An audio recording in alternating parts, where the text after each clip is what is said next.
Olá, que a paz do Senhor esteja no seu coração. Sou eu, Padre Roger Araújo, com você no nosso programa A Bíblia no Meu Dia a Dia. A palavra de Deus nos forma, a palavra de Deus nos ilumina, a palavra de Deus nos direciona. Por isso que eu estou convidando você, vamos juntos meditar a palavra do Senhor, é a palavra que nos governa, é a palavra que nos coloca na comunhão com o Senhor, nosso Deus. Por isso vamos orar e pedirmos a Deus a graça de sabermos ouvir sua palavra para praticá-la em nossa vida. Senhor, eis-me aqui. Eu sou teu servo. Estou aqui implorando a tua graça, a tua bênção e a tua misericórdia em nome do Pai e do Filho e do Espírito Santo. Amém. Dá-me a graça de viver tua palavra. Dá-me a graça, Senhor, de viver na tua presença. É o teu nome que eu quero exaltar, glorificar, bendizer, adorar, porque tu és o nosso Deus Salvador, Redentor, nosso Deus libertador. Tu és o nosso Deus que nos forma, nos orienta, nos guia, nos direciona por meio da tua palavra, Senhor. Por isso eu te peço a graça, ensina-me a viver tua palavra. Ao teu nome o poder, a honra e a glória para sempre. Amém.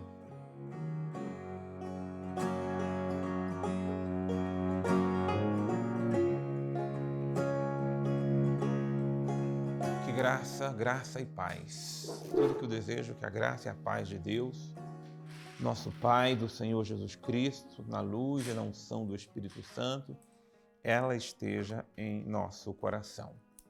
Vamos abrir a palavra de Deus no Evangelho de Lucas, Lucas 14, de 1 a 14. Então marca aí na sua Bíblia, né? Lucas, do capítulo 14 até o versículo 14. Maravilha, é a palavra. Certo sábado, Jesus foi tomar a refeição na casa de um dos chefes dos fariseus. E eles, os fariseus, o observavam. Diante de Jesus estava um homem com os membros inchados, os membros do corpo, inchados. Então Jesus se dirigiu aos doutores da lei e aos fariseus e perguntou: é permitido ou não curar no sábado? Eles então responderam. Aliás, eles não responderam, não. Eles ficaram em silêncio. A resposta deles foi o silêncio. Então Jesus tomou o homem, curou-o e o despediu. Depois lhes disse: quem de vós, se tem um filho ou um boi que caiu num poço, não o tira logo daí em dia de sábado? Ou seja, aqui vamos pegar essa síntese maravilhosa de Jesus como princípio eterno. É um princípio de vida, gente. Quem é de nós que tem um filho, um boi que cai num poço, não importa. Se foi sábado, se foi à noite, se foi de manhã, a gente vai socorrer, vai salvar. Ninguém vai esperar um outro dia. É só importante aqui esclarecer essa questão do sábado, porque já é a terceira vez aqui em Lucas que Jesus opera um milagre num dia de sábado. E ele não faz o milagre de sábado simplesmente para criar contradição, pelo contrário. Ele quer levar a compreensão verdadeira que se precisa ter sobre a lei. Porque toda a questão aqui do sábado é uma questão referente à lei. A lei judaica. A lei que pede que se guarde o sábado como o dia do Senhor. E aí você pergunta, mas o dia do Senhor não é para ser guardado? Claro que é. Mas é para ser guardado não significa que a gente tem que se guardar da graça. Pelo contrário, nós temos que ampliar a visão da graça, deixar que o Espírito nos mostre, e aqui o Espírito Santo, o Espírito de Deus, nos mostre não as letras da lei, mas o Espírito da lei. Porque a graça é essa. Nós muitas vezes pegamos as Sagradas Escrituras, a Palavra de Deus, e ficamos nas letras. Estamos brigando por causa das letras, por causa daquilo que está escrito e não do espírito daquilo que é escrito. Então, óbvio que por causa disso, nasce tantas controvérsias, brigas, divisões, porque quer levar a palavra ao pé da letra. A palavra não é para ser vivida ao pé da letra, a palavra é para ser vivida na graça do Espírito. Se algum pé precisamos levar, é no pé do Espírito. Mas eu digo que é mais, é no coração do Espírito que a palavra de Deus tem que ser vivida. Não é nada de subjetivismo, não. Não é nada de cada um interpretar como quer, não. Mas é deixar que o Senhor da palavra, o Senhor do sábado, o Senhor da lei, nos ensine a viver. A gente corre o risco de acontecer conosco o que aconteceu muitas vezes com a mentalidade religiosa, fechada, que simplesmente colocou o culto a Deus, o culto a Deus, o culto a Deus, e não importa os outros.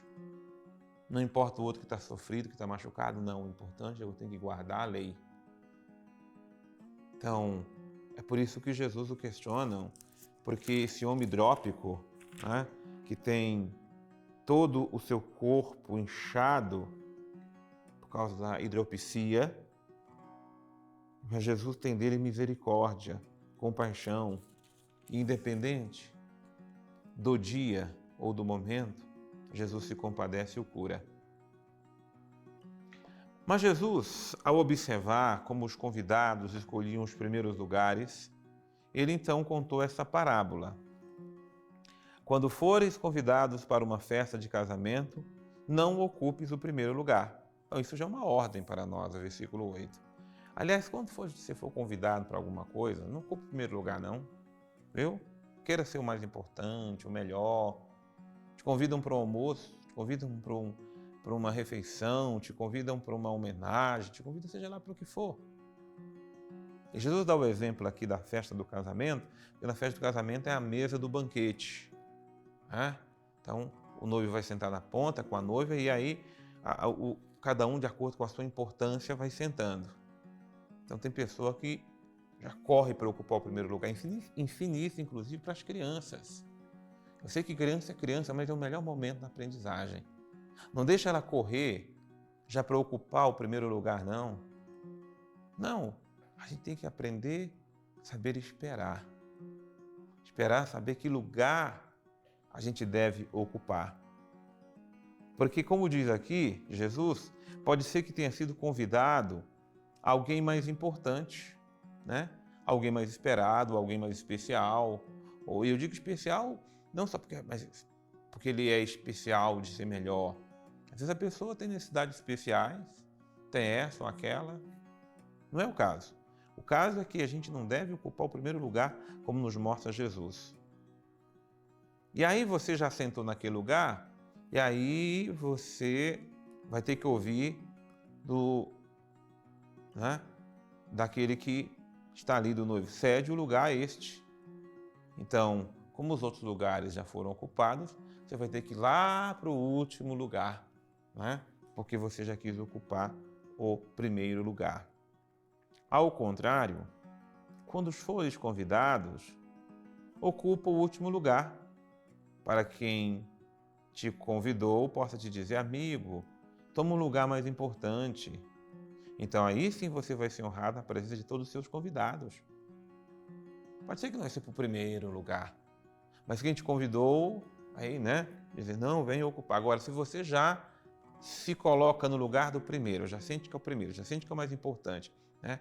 Aquela síndrome da importância que o ser humano quer ter sempre.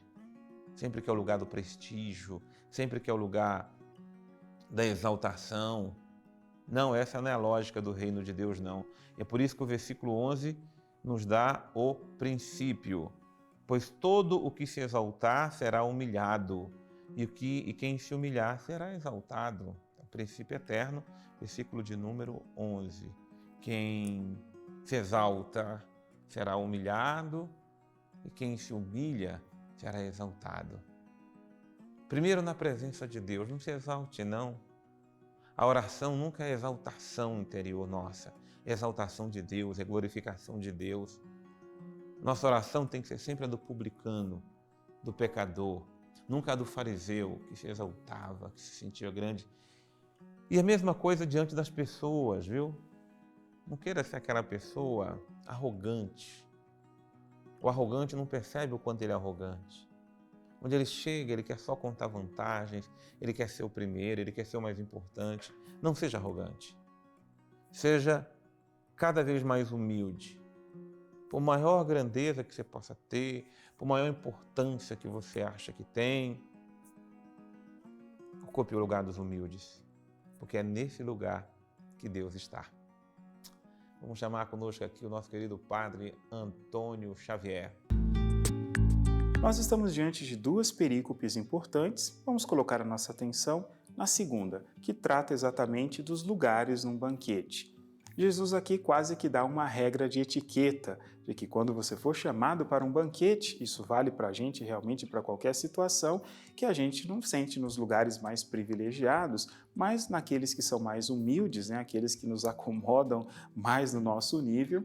E aí, se por acaso o dono da festa, ele quiser, de verdade, ele te chama para o lugar mais honroso e aí você vai. Senão, você fica ali. E isso serve para duas coisas. Primeiro, para demonstrar a sua humildade e segundo, para não passar vergonha. É importante esses recados da parte de Jesus, que frequentemente aconteciam em muitas festas no seu tempo, né? Não era como hoje, que a gente põe uma plaquinha de reservado para ninguém sentar, mas essa plaquinha está lá exatamente porque tinha gente que não devia sentar naqueles lugares e acaba sentando ali, né?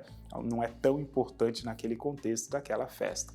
Mas bem, aqui o recado dado mesmo por Jesus é aquele de que a gente não deve ter uma ideia exagerada em relação a gente. Porque se nós tivermos uma ideia muito elevada em relação a nós mesmos, nós corremos o risco de passar vergonha e de quebrar a cara muitas vezes. Confusões como esta que Jesus coloca aqui ocorrem às vezes até em amizades. Eu sou muito amigo de uma pessoa e talvez seja o meu melhor amigo, o amigo de maior consideração, mas pode ser que eu não seja o amigo de maior consideração dele, que ele tenha um outro.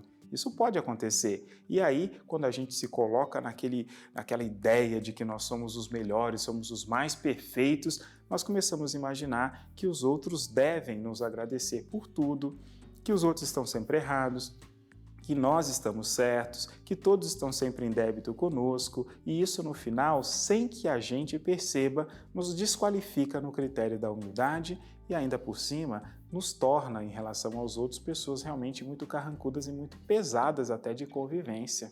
Isso por quê? Porque faltou a humildade. E a humildade é de entender o seguinte: talvez hoje eu seja o mais importante, amanhã seja você, outro dia seja o outro. Mas ali no meio dos judeus não era assim. As pessoas queriam ser honradas o tempo todo, mas honra aqui é ter sido convidado para o banquete e não querer se colocar à frente. Claro, o banquete também é a imagem da igreja e é a imagem do céu. Lembrando que também dentro da igreja, como numa família, que é uma igreja doméstica, a gente também não deve confundir os papéis. Não deve se alguém imaginar que é o mais importante e se colocar à frente dos outros, porque isso não vai dar certo. Ele vai ser retirado daquela posição e o constrangimento vai existir. É importante que a gente, olhando para os dons que temos, saibamos muito bem onde é que nós vamos nos posicionar diante da vida, diante de Deus e diante dos outros. Humildade é isso, acomodar-se ao seu verdadeiro espaço. Tua palavra nos guia, Tua palavra nos ilumina, Tua palavra nos direciona. Nos ensine, Senhor, a ocupar o último lugar. Nos ensine, Senhor, a não querermos ter a síndrome da importância, da valorização, da exaltação. Ensina-nos, Senhor, o caminho da humildade, pois é a via que nos conduz para o céu, é a via que nos santifica, é a via que nos arranca de toda qualquer arrogância, prepotência. É a via que quebra todo o orgulho, toda a soberba da nossa alma. Ensina-nos, Senhor, a sermos humildes, porque é os humildes, Senhor, que tomam lugar no Teu coração, que tomam seu lugar no reino dos céus. Eu te louvo, te bendigo e te agradeço, porque o Senhor tem palavras de vida eterna, palavra que traz luz, governa e guia o nosso coração. A bênção de Deus sobre você, a bênção do Senhor sobre nós, em nome do Pai, do Filho e do Espírito Santo. Amém. Palavra de Deus é luz a guiar e governar nossos passos. Deus abençoe imensamente você. Eu te aguardo no nosso próximo programa, A Bíblia no Meu Dia a Dia.